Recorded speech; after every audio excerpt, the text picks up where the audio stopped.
Okay, so welcome to In the Kitchen with Jelly007.com. And tonight I'm not going to do any cooking. I'm just going to go over the way to what, after a couple of months of owning a Ninja Foodi, I just want to show everybody how to clean it. And it kind of comes about from a recipe that I was doing the other night, which was Mexican rice pudding, that I had milk or the liquid blow out of the vent. And I kind of tried to explain it. And I said I really need to do a video on it. So that's what I'm doing. Now, I'm also going to show the differences between an OP, I think this is a 302. I own 3 of these. I love them. And I purchased them all. None of Ninja's not giving me any. And this is just for the record. Nobody's paying me to say anything about them. Everything you hear from me about the Ninja Foodi is my opinion. And it's my honest opinion. And again, I mean, now they're pricey. I'm not going to lie. Compared to an Instant Pot, well, here's what I paid for the 8 quart that I just got Saturday. And it's $288.89. So, and I hope that's focusing better than it looks like it is from right here. But take my word, that's how much it is. And that was for the shipping or whatever. So, it was, again, $288.89. Now, that I know that's pricey. And I agree. I really do, compared to, say, an Instant Pot. But for what this does and what you do with one pot, I own 3. So, that should be obvious. I own the 302, the 300, and the 401. And I maybe have those numbers off a little bit. But one of them has a dehydrate feature. This one is the one, the 6.5 quart I own that doesn't have it. The 6.5 quart that does have it was used today, and it's still in there with food in it, staying warm. So, I'm going to go over all that in just a minute, but the main thing is to show a little bit about how I've found the ways I think to clean it and to use it, etc. And then I'll show you the difference between the 6.5 and the 8 quart, which is pretty much a 1.5 quart difference. But I wanted to show it to you. So, y'all hang on. I'll be right back. We're going to get some of this set up where I can show you exactly what I mean. Be right back. Okay, so I want to just go over a few things I've learned and the way I go about cleaning. But now what I'm getting at is you do not take what I'm saying over this right here. Go to your owner's manual, look up anything in there you think you need to know. But I just want to show you what I've learned.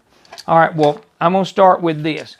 The other night I had a recipe called arroz con leche that I got off their recipe. I followed it to the T that I felt like I did. And when I vented it, it vented for a few seconds and then started blowing milk. That's what it is, milk, rice, and sugar. It started blowing milk out of this vent, so I had to throw a towel over it. Well, hindsight, I probably should have just went back to seal and let it do a natural release, but I didn't. So it got milk all in this area right here. So I'm about to show you how I cleaned it and how I think you should clean it, but I'm going to get it set up a little bit, get some devices where I can take that apart and show you what I'm talking about. But I'll be right back. I'm going to start out by saying this is not going to be a short video, and I'm not trying to make it one. I'm sorry. I mean, it may be a little long because I want to make sure people understand this, because this is kind of important. And there's plenty of places to look for, say, the Instant Pot and all, but it's real similar. But still, what I'm getting at is what happened the other night. This right here, I got to make sure you can see it. This is the inside of the pot. And this is where the milk was going through once I hit vent. It was coming out right here. So there's your vent, and that's what the other side of it looks like. Now, I know this is probably, a lot of people already know this, and I'm just trying to go over it for everybody else.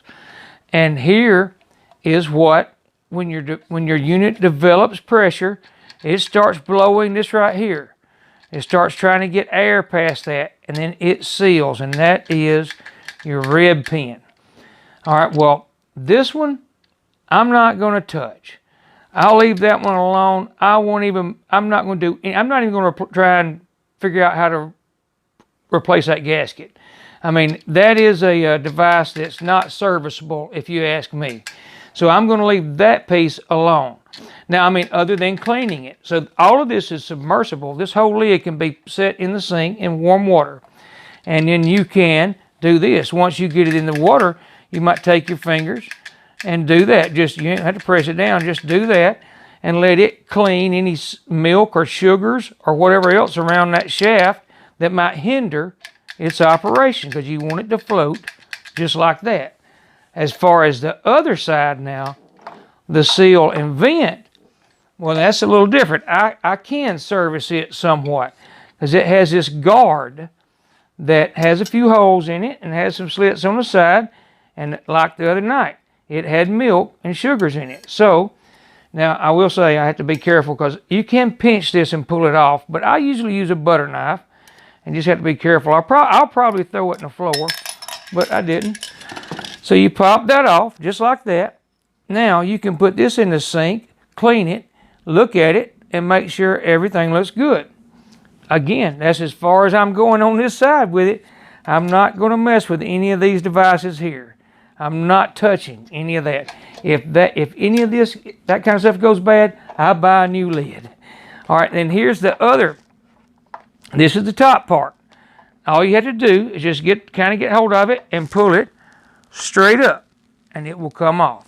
And you can see there's like a retainer spring, like a clip spring that goes over this taper. There's a taper on both sides. There's a taper under here and a taper here. That's to help you get it on and off. So, and once you pop it off, that allows you to clean real well down in this area, get any food, milk, or whatever out from in there, and somewhat clean this. And then the last step I would do to this lid would be remove this gasket. And it is as simple as what I'm doing. You just kind of grab it on the edge and pull it out from around. You don't want to wrestle it. You just want to go easily around it. And it can be finicky, but there's a metal band that of course stays. All you want to do is pull this piece right here off. It's replaceable. You can buy them from Ninja. I tried to order some tonight and they're out of them right now, but you can order them. I don't think they're that expensive, because one of the things about these, they pick up smells.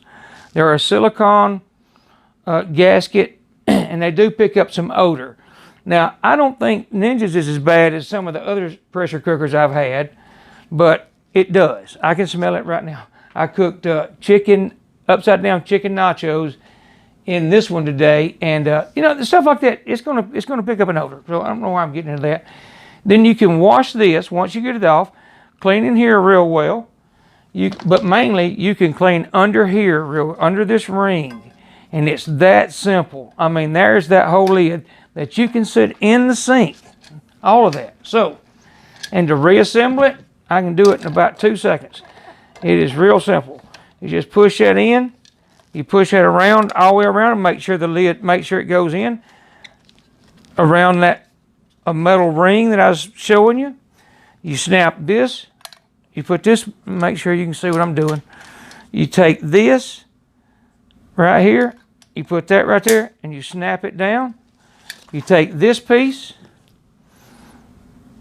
you line it up, and you get the handle or the tip of it pointed in the direction it needs to be, and you push it back down, and it is done. And that lid is as clean as you're going to get it. Again, any other problems you have, replace the lid. In my opinion, that's just my opinion. Again, here's where you really should go to. This is John. This is Jelly 007's opinion. So I'm going to get a few other things started to show you, and I'll be right back. Okay, so now the air crisping lid, or the element in the top of the unit, and pretty much all you do with it is I use a couple of different kinds of these, and these are made by Scotch-Brite. They're a sponge on one side and an abrasive material on the other, and I have more than one different kind, but this is the kind I use a lot. I use the other two. But you just wipe this guard, and that's all it is. It's a guard. You just wipe it off, and then you can also kind of go around the edges. That's common sense. I know it is.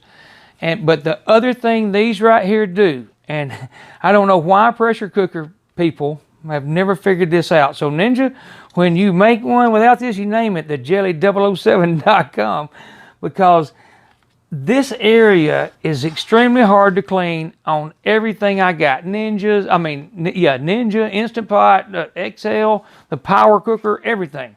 But what I've found works best is this right here.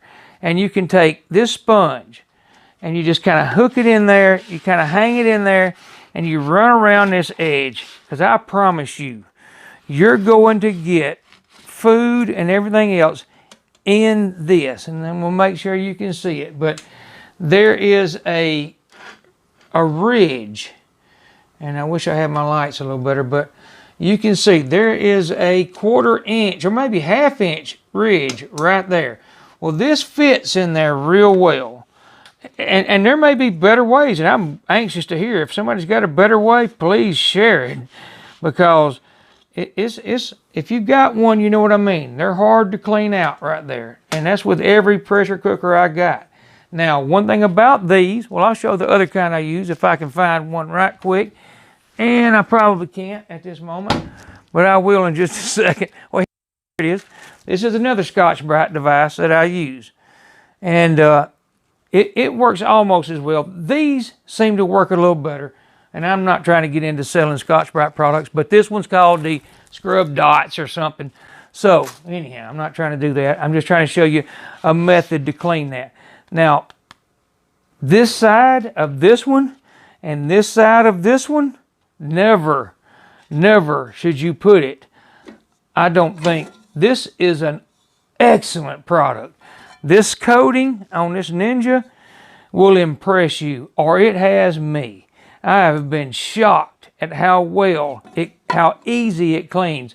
But it states in the manual, what you'll need to read, but don't use any abrasives. I use the sponge side in there, the sponge side only. And now that we're on the pot, I'll say this. You can see it has a maximum fill line. The 8 quart has one also, of course, and we're going to get into that in a minute. But the same thing on the rest of the unit. I take this damp sponge and wipe it down. And it's called common sense. You just can't put this part, you can't put any of what you see right there in the sink. So, I'm trying to think if there's anything else I need to say other than one thing I will add. You see that vent?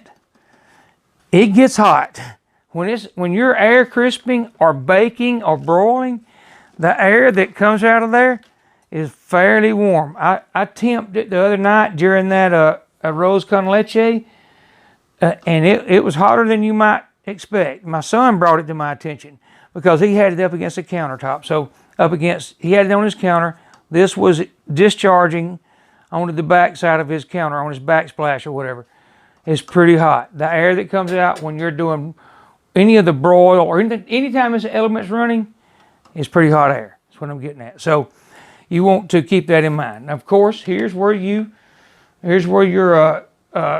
water or whatever's captured from steam or condensation. And I mean, there's a lot more I could say. A lot of it's common sense. But that is pretty much, unless I think of something else after I turn this off, that's pretty much all I want to say about cleaning it. I think the main part is here. This gasket, you know what? I'm going to do something right quick. I want to show how this device works. And it is this pan. You know, a lot of people don't think about this. I may have to move some things, but y'all bear with me. I think this is worth hearing. If you see, if you can, in that video, you see this gasket right here. Well, the vessel that's getting pressurized is this and that. I know that looks pretty strong and rigid, and it is, because that's where your lid locks down. The lid right here locks to this. So I mean, it'd take a lot to make that fail. Well, this right here is where all your pressure is being developed. Pretty much, there it is. It's just sitting in here. And if I got a minute to show you, once you pull this gasket out, which is, again, really simple, you just, you look at this right here. Here's what's happening. This is sitting down. This is on the lid, of course. This is coming in contact with this. You have this surface and that surface that meet. And there's where the seal takes place. So that's why your seal is important. And if you were to drop this, and it landed on this edge or something, you probably want to consider getting in touch with Ninja and getting another pot. And this is why. It's critical. I mean, everything that's happening here as far as pressure is between this lid and that vessel. There's where it's happening. You know, it's in this right here, but really the pressure's here. So that kind of describes how it works. And a lot of people may not understand it. They may, but they may not. So you're locking your lid here. So if you can see, you're locking your lid here, just like this. But it's sealing right here. Here's the seal, so here's where your pressure's at. And this is all the sensors and all the stuff, the temp, the elements that are heating this pot are here. So, again, it's important. If you drop this or you think it's distorted or bent or damaged in any way, I mean, they're not that expensive. Buy another one. So, and I will say this too while I'm at it. You see this little dot right here? And this is like, I see people struggle with this. Well, there's a little line there, and I may never get it in this light. There's a line right here also. Well, when you're cooking, when you're putting your lid on, you line those two up. And when you do that, every time you can drop that lid and lock it. And you'll watch 9 out of 10 videos, people are doing this, doing that. If you'll do that and watch that every time. So, I'm going to get something else to show you, and I'll be right back. Okay, so now I just kind of want to go over a few tips on my Ninja and what I've learned and what works well, and mainly what works well. And it is that, like this weekend, I did a recipe in the new one. I just got the 8 quart yesterday, and I did the chicken upside down nachos, which is a fantastic recipe. And in the Ninja 8 quart, it allows you to add more to the recipe, and so obviously, so you can get more yield out of the recipe. Well, what I did was, this was yesterday, we had a surprise birthday for my wife, and I cooked the chicken version just like in the manual or in the recipe book. In the 8 quart, I changed one up, and I did a hamburger version in the 302, not this one, but this is my third one, but my 302, which is identical to this one, except it has the dehydrate feature. Anyhow, I did 2 pounds. I changed the chicken out with the hamburger meat. It got wiped out. I mean, it was excellent. And the chicken was just as good, but there was some left in the chicken one because it was quite a bit, and there was a lot of food there. So what I'm trying to say is one of my favorite things about it is like this right here. This is what I did. I had chicken and all left over, or the dip was left over. I took a lid I already own. Now I don't think Ninja sells them. I know Instant Pot does, but I mean I don't think Ninja does. So Ninja's not making a lid for theirs yet, but I took one off of some of my cookware. I put it on here, and I set this right here in my refrigerator. Now, overnight, I gotta make sure you can see what I'm doing again. I always have to. All right, this morning we had a Sunday dinner here today, 25 or 30 people, and there was plenty of food then too. I took this out of the refrigerator. The dinner took place around 12:30. At around 11 o'clock, I set the chicken nachos with that lid on into the other unit that's sitting in there with some of it still in there, and I hit slow cook, and I went to I left it on high and hit start.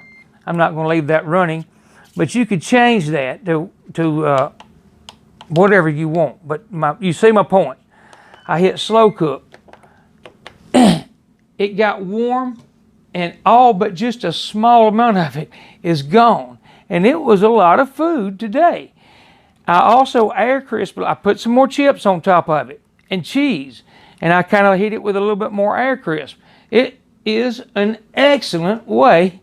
Even in the Instant Pot, you can do this. It's a great way to reheat something you got left over that you've cooked in it before. So anyhow, that's what I used. It set the whole thing in the refrigerator. You don't have to, you're still not dirtying it with one pot. You set it in here. I use slow cook, but you could use anything, you know. You use one of these features that will work. I put it like that with that lid on it, because some of them obviously you wouldn't want some of them to work without it. So, you know, but like I said, the slow cook worked good, and I will touch on that also.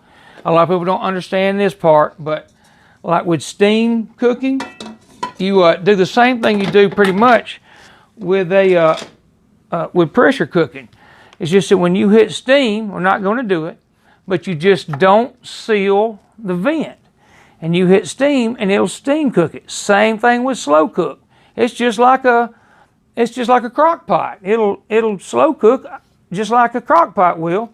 You just want to don't seal the vent. And the reason is because of its sensors that I keep talking about. If you do seal it, it's not going to hurt anything. It'll just realize it's building pressure when it knows it shouldn't be, and it will alert you to vent, or if you leave it long enough, it'll just shut itself down. But it's a slow cooker, it's a steamer, it's a pressure cooker. And you know what else it'll do. I ain't got to explain all that.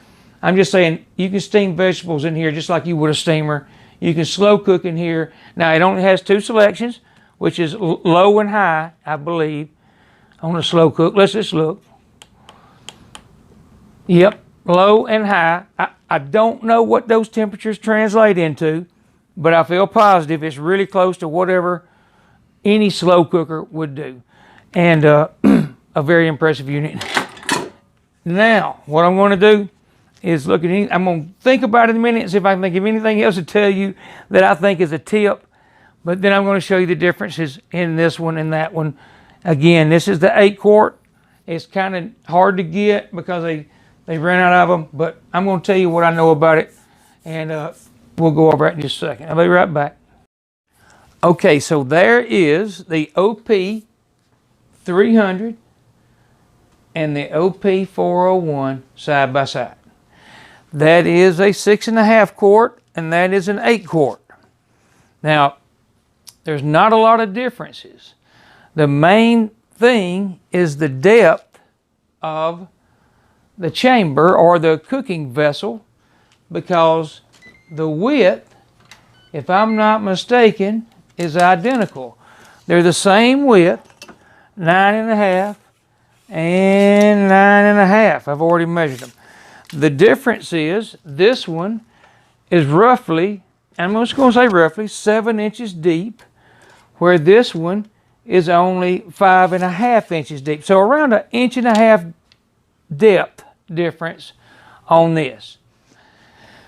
And 1.5 quarts, obviously. Now here, if you take a recipe, and these are the manual or the recipe books that came with them, laid out side by side, and this is what you can expect, because this is the only thing I can find different is stuff like this. The recipe, now the ones I've looked at, and I've looked at a couple, but not all of them, the recipe, totally identical. Even this up here, totally identical. Prep time, cook time, everything's usually identical. Again, the ones I've looked at. Now you can see right here, this one says, here's the difference. Ingredients, 2 pounds of frozen chicken wings. This one, 3 pounds of frozen chicken wings.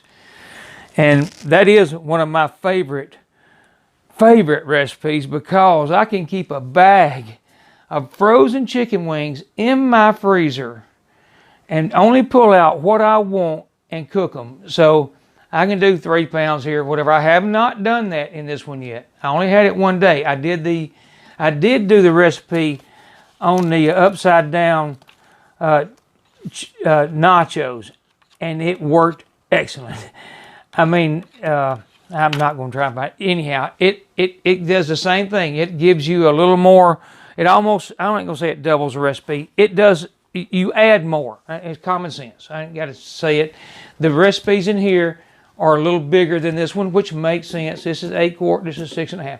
So now this one's considerably higher. This particular one right here, I bought at Walmart for like, I want to say $179. I bought the 302 at Sam's. I want to say again, I think it was $189. And then I did buy one that I gave my son that was $50 off from Sam's on Black Friday or something. So it was like, that's the cheapest one I've ever bought. But this one, again, I showed y'all the receipt, $2.88. They're pricey, man. They really are. But if you love pressure cooking like I do, and the Instant Pot, it's still got a place in my heart, and I still use it. It's got plenty of uses. But now I own 3 of these, so I have been cooking in these more than the Instant Pot. But I own 2 or 3 Instant Pots too, and a Power XL. I mean, I got some pressure cookers, there's no doubt. But you know why? The best thing since the microwave. I'll say it again. They are the best thing in the kitchen since the microwave. Buy one, I mean, whatever kind. Now, if you got the funds, I honestly recommend this one. My honest opinion. Again, nobody's paying me to say this. It's just because of this right here. And quite honestly, I rejected it when this had been on the market 2 or 3 months before I bought it, because, or I don't really know how long. I bought it around, I don't know. It doesn't matter. I just know with the Instant Pot, take this recipe right here. I had to do the wing and then pressure cook the wing, take it, put it on a whole nother sheet pan, take it to my oven, broil it. I don't know. It just seems so much easier with this. And that's just my opinion. I'm not knocking the Instant Pot. And if that's what you got, take my word. They work great. I've fried hundreds of pounds of wings at this house in deep oil. It has been a big deal at my house for years. And we deep fried them for years. I haven't deep fried one in 2 or 3 years now, because of the Instant Pot and now this. The Instant Pot just requires another step. Nothing wrong with this pot. It's one of the better pressure cookers on the market, no doubt. And I'll tell you something about the Instant Pot I like. It has a thick bottom pan, but and I think that helps. But the thing about this right here that will match that is that right there, that coating. It is excellent, man. Nothing stuck to it. And I know I'm showing you the 2 I haven't used that much, but I could go get the one that I use all the time, and it looks just like these. And anytime something burns or whatever, it comes out easy. So I'm going to get off all of this. I just wanted to mainly, really what I started out doing was showing how to clean and just, keep in mind there's extra things to do if something happens, say like my arroz con leche or my Mexican rice pudding. So, that being said, I do appreciate y'all watching my videos, and I'm blown away with how many people watch my videos and the comments I get, and I love all y'all, I really do.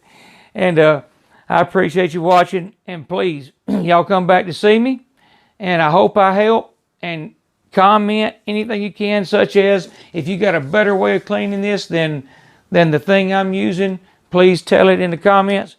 And y'all have a good night. Come back to see me. Jelly007.com. Bye-bye.